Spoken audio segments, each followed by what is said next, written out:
Muy buen día, mi nombre es María Jimena de Mata González de la sección A del ciclo 5 de la carrera de Criminología y Política Criminal. El día de hoy voy a hablarles un poco acerca de la victimología y la taxonomía victimológica. Empezando por la victimología, que se entiende como la ciencia interdisciplinaria que estudia los procesos de victimización y desvictimización.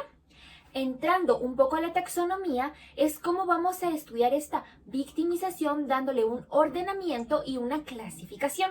Dentro de la taxonomía victimológica existen muchos temas. Para ello voy a darles un caso ficticio con dibujos, el cual debemos ponerle atención, ya que este me ayudará a poder definirles los conceptos y darles sus respectivos ejemplos. Veamos el siguiente caso. En una carretera, exactamente en una vuelta demasiado abierta, venía un tráiler al que llamaremos sujeto A y del otro lado una moto al que llamaremos sujeto B. Nuestro sujeto B tiene las siguientes características, o sea, el motorista.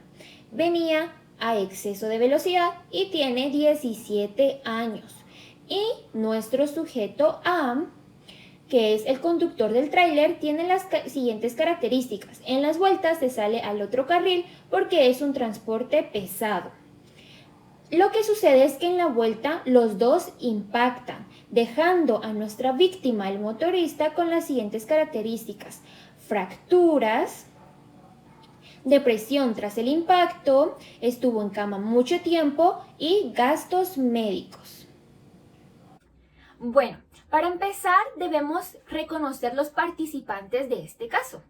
Siempre en los hechos pueden haber desde 2 o más participantes. En este caso solo tenemos 2, la víctima y el victimario. Primero, ¿quién es el victimario? El victimario en este caso es el conductor del tráiler. ¿Pero por qué?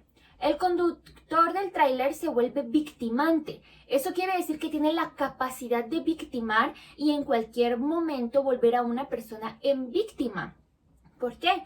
Porque conduce un transporte pesado. Esto quiere decir que en cualquier momento puede victimar a cualquier persona, ya que normalmente en las curvas peligrosas suelen salirse de su carril, no tienen tanto control sobre un transporte muy pesado. ¿Quién es nuestra víctima? En este caso nuestra víctima es el motorista. Los motoristas son agentes victimizables. ¿Esto qué quiere decir? Victimizables son todas aquellas personas que en determinado momento pueden convertirse en víctima porque son más vulnerables. Por ejemplo, los motoristas están en un transporte en donde su cuerpo está expuesto.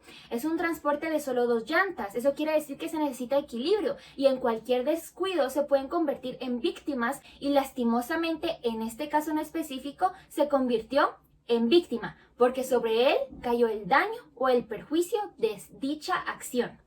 Ahora que ya entendimos esto, debemos definir si esta victimización fue criminal o no criminal. Evidentemente, aquí hubo una victimización no criminal. ¿Por qué?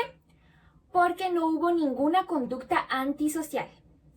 También encontramos la clasificación de victimización primaria, secundaria y terciaria. La primaria es la que recayó sobre nuestro sujeto, en este caso el motorista. La secundaria es la que lastimosamente viven muchas víctimas, que es la revictimización, normalmente dada en los interrogatorios. Y la terciaria es la que puede recaer sobre un grupo de personas o la comunidad, como por ejemplo, si algún otro motorista ve esta noticia, otros grupos de motoristas les va a dar miedo quizá volver a manejar o ir en esa determinada carretera, en esa curva, a ciertos horarios, etc. Dependiendo del hecho delictivo, es como estas se van dando.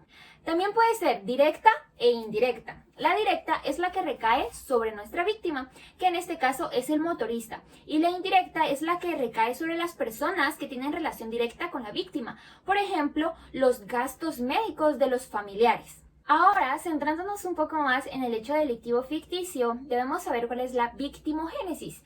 La victimogénesis es cómo se originó esta victimización. Por ejemplo, el motorista que iba a exceso de velocidad, el tráiler que al ser un automóvil de carga pesada en la vuelta se salió de su carril y por eso se ocasionó el choque. Ahora conozcamos la victimidad.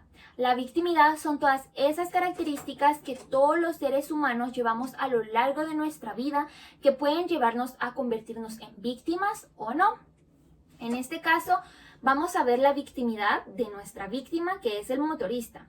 Existe la victimidad endógena y exógena. La endógena es la que llevamos propiamente y la exógena es la que se encuentra a nuestro alrededor o en nuestro ambiente. En este caso, la victimidad endógena es ser motorista. También influye mucho su edad, ya que no tiene la madurez para dimensionar lo que puede llegar a pasar. Y también tenemos la victimidad exógena, que en este caso tenemos el tiempo y el espacio, ya que si él no hubiera ido a cierta hora, el tráiler tampoco hubiera pasado, se hubiera retrasado un minuto y en ese preciso momento, en ese preciso lugar, fue que se dio. Entonces el tiempo y el espacio influyen en esta victimización. Y esto ha sido todo. Recordemos que todos estos conceptos pueden ir variando dependiendo del hecho y la victimización con la que nos encontremos. Espero haya sido útil. Muchas gracias.